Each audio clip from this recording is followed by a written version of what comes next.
Wait wait, তার মানে তুই মরার পর নরকে গেছিস তাই তো? তুই কুত্তার বাচ্চা, তুই তুই স্বর্গে পৌঁছে গেছিস? তার মানে আমি মরার পর স্বর্গে আর ও নরকে গেছে। আমি নরকে পৌঁছালাম কিভাবে আর তুই স্বর্গে গেলি কিভাবে? কি করে মানে?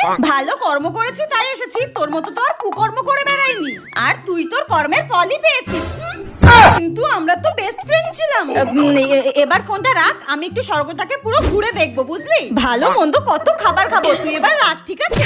আরে পরশুদিনে তো তুই 51 নম্বর বয়ফ্রেন্ড চেঞ্জ করলি। প্রতিটা ছেলেকে বিয়ের প্রতিশ্রুতি দিয়ে একটা ছেলেকেও তুই বিয়ে করিসনি। প্রতিটা ছেলের জীবন নষ্ট করেছিস। তুই কি করে ভালো কর্ম করিস রে? তাও তুই স্বর্গে গেলি আর আমি নরকে। তুই এবার রাখ, ওকে বাই, টাটা। আবে শোন, ফোন কাটবি না, দাঁড়া দাঁড়া। আমাকে এখন এই নরকে থাকতে হবে, তারপর আমাকে গরম তেলে ভাজা হবে।